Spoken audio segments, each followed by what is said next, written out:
Hello student, last class में हम लोगों ने बात करी थी हॉल इफेक्ट की। आज की क्लास में हम बात करेंगे थ्योरी ऑफ सुपरकंडक्टिविटी।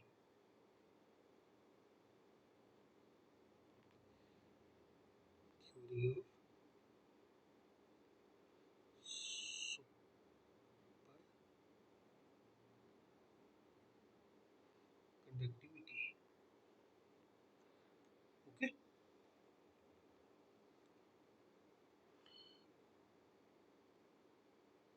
ऑलरेडी हमको पता है कि जो रेजिस्टिविटी होती है वो टेम्परेचर डिपेंडेंट होती है। ठीक है, तो इसके लिए हमने जो रूल पढ़ा है उसको कहते हैं Matthiessen's rule of resistivity. Matthiessen's rule of resistivity वो है आपका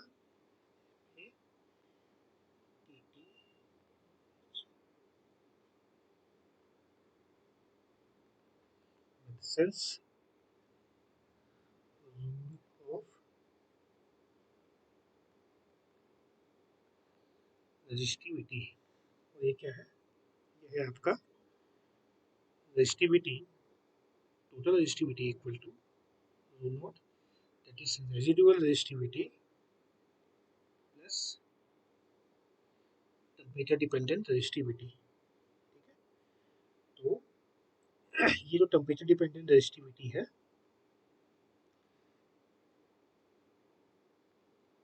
इसको हम फोनोन के टर्म्स में भी देखते हैं। ठीक है, तो ये है आपका फोनोन कंट्रीब्यूशन और ये है आपका residual resistivity.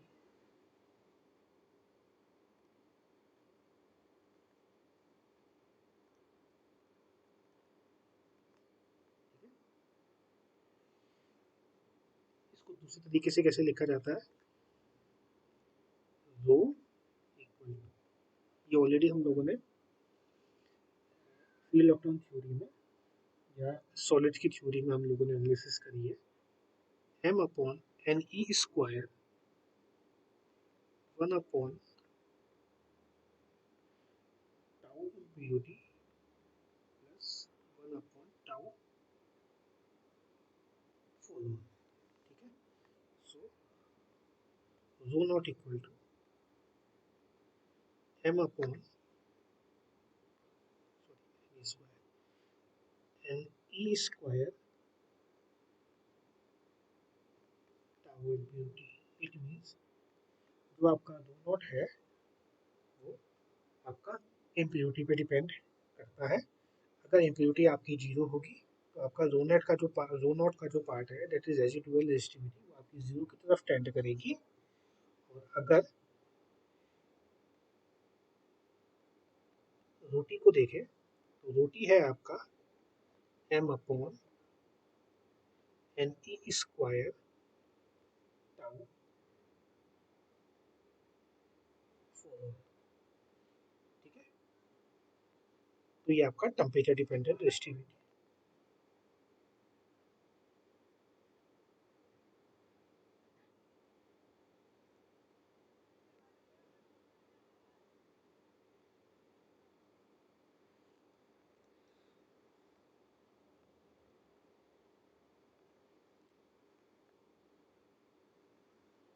But in 1911 by Kamerlingh ohms,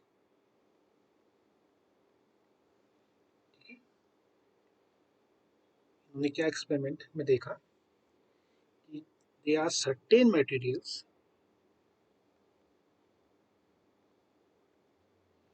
there are certain materials when cooled below a certain temperature, then their electrical resistivity is zero. It means अगर हम ग्राफ खींचे रेजिस्टिविटी और टेम्परेचर के बीच में, तो वाई एक्सेस पे आपकी रेजिस्टिविटी होगी और एक्स एक्सेस पे आपका टेम्परेचर होगा केल्विन में। तो जब आप मैथेसन्स रूल की आप बात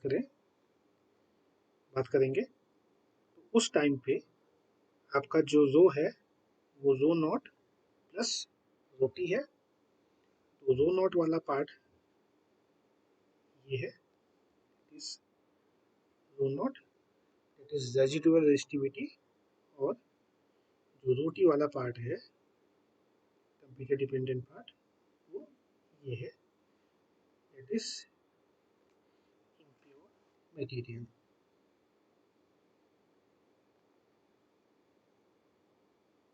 इम्प्योर मटेरियल्स, ठीक है। अगर यही ग्राफ हम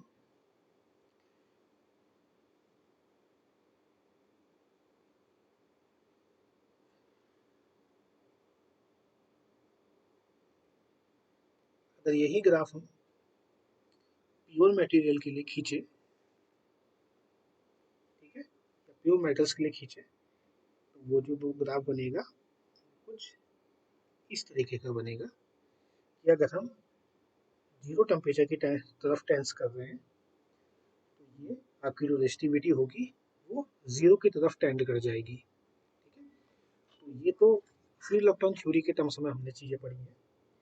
1911 में कैमेलिंग ओन्स ने कुछ ऐसे मटेरियल देखे जिनको किसी पर्टिकुलर टेम्परेचर पे से नीचे अगर आप कूल करेंगे, उनका टेम्परेचर डाउन करेंगे, तो वो मटेरियल की जो इलेक्ट्रिकल रेजिस्टिविटी है वो जीरो की तरफ टेंड कर जाएगी।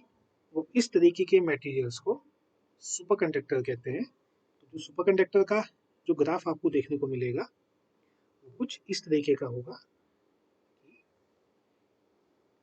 सेम एक्स एक्सेस में आपका टेम्परेचर, वाई एक्सेस में आपकी रेजिस्टिविटी, और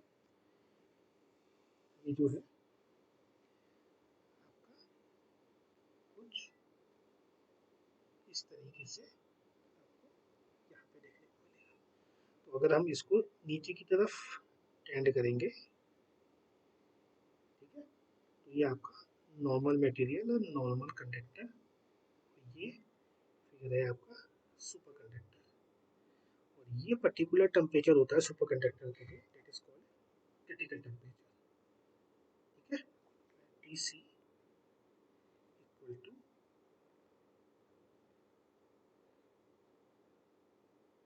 क्रिटिकल टेम्परेचर। तो सबसे पहला मटेरियल था, फर्स्ट मटेरियल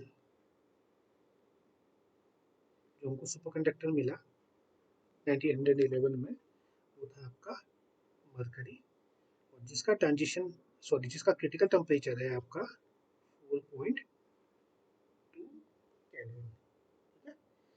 तो एट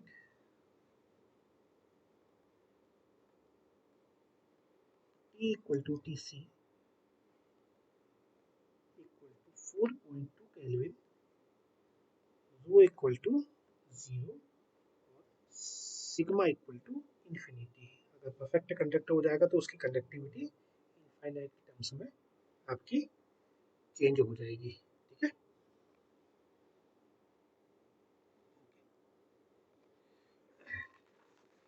नेक्स्ट हम देखते हैं इसकी क्या क्या प्रॉपर्टीज है, ओके। तो जो आपका ये सुपर कंडक्टिविटी है, ये परफेक्ट डायमैग्नेटिज्म है।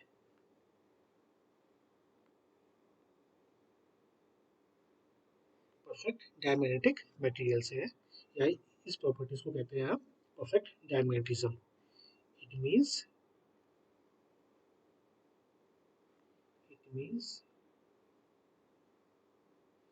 induced magnetic field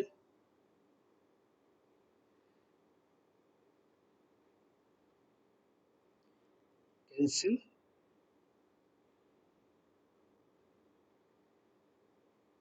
exactly the applied magnetic field। ठीक है, तो ये जो आपकी स्टेट है वो है आपकी परफेक्ट डायमैग्नेटिज्म की स्टेट। तो परफेक्ट डायमैग्नेटिज्म की स्टेट में क्या होता है कि आपका जो इंड्यूस्ड मैग्नेटिक फील्ड है वो कैंसिल हो जाता है एग्जैक्टली अप्लाइड मैग्नेटिक फील्ड लगाने के पर। ठीक है, यानी हम ये कह सकते हैं कि जितना आपने अप्लाइड मैग्नेटिक फील्ड लगाया उसको इंड्यूस जो मैग्नेटिक फील्ड है उसको कैंसिल आउट कर देगा। यानी मटेरियल के अंदर जो आपका बी इन होगा वो आपका जीरो होगा। ऑलरेडी हमको पता है बी इक्वल टू होता है म्यू एच प्लस एन। ठीक है, where mu equal to mu और म्यू आर। ठीक है, तो आप इसको सीधे लिख सकते हैं B equal to mu naught h plus m. So mu naught h plus m equal to 0. It means m equal to minus h. So m equal to minus h, तो आपकी ससेप्टिबिलिटी क्या हो जाएगी, ratio of m upon h equal to -1। तो अगर susceptibility आपकी less than 0 है तो वो आपका डायमैग्नेटिक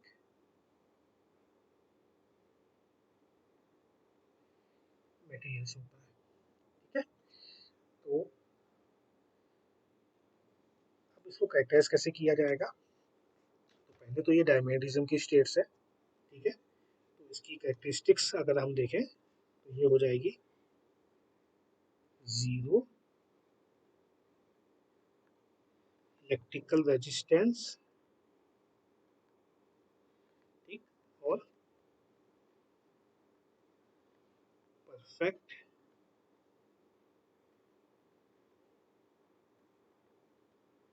डायमैग्नेटिज्म। ठीक है,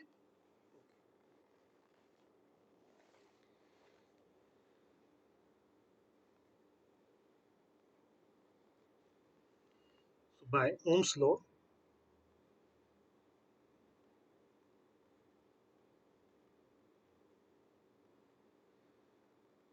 J equal to sigma E, and for perfect conductor sigma tends to infinity and E equal to rho j, rho into j. So rho equal to 0.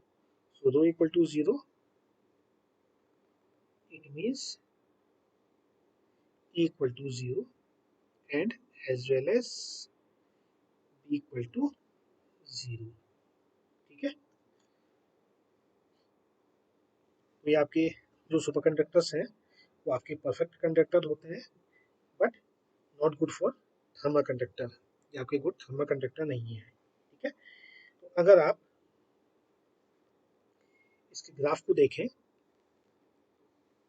Graph में देखने पे ये अगर आपका टीसी है, ठीक है, और ये आपकी रेजिस्टिविटी है, तो at T is greater than TC ये आपका नॉर्मल कंडक्टर होगा। ठीक है, और T is less than TC और इक्वल टू टीसी पे ये आपका सुपर कंडक्टर होगा। ठीक है, अलग अलग मटेरियल्स के लिए जो आपका क्रिटिकल टेम्परेचर होता है वो आपका डिफरेंट डिफरेंट होता है। जैसे अगर हम बात करें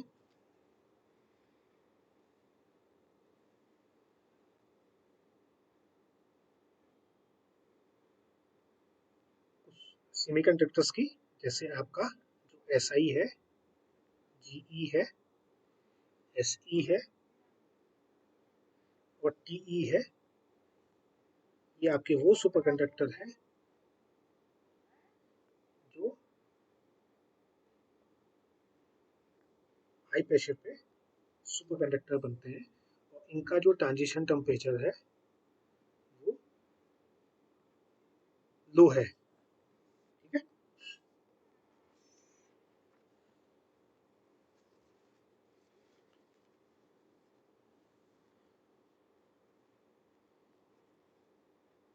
और FeCO Ni आपके जो फेरोमैग्नेटिक मटेरियल्स हैं ये सुपर कंडक्टिविटी को शो नहीं करते हैं। ठीक है, यानी ये सुपर कंडक्टर नहीं है। ओके। नेक्स्ट आपके पास कुछ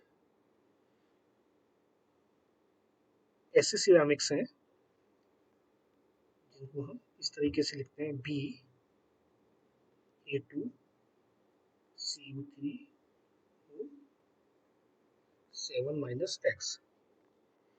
इनका जो ट्रांजिशन टेम्परेचर है या क्रिटिकल टेम्परेचर है वो हाई है। ठीक है, अराउंड 100 केल्विन।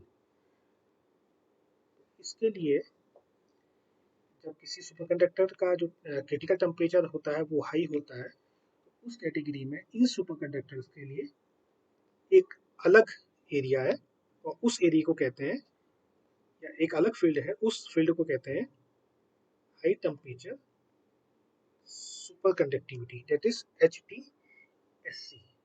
ठीक है, और कुछ कंपाउंड भी हैं। ठीक है, तो कंपाउंड देख लेते हैं।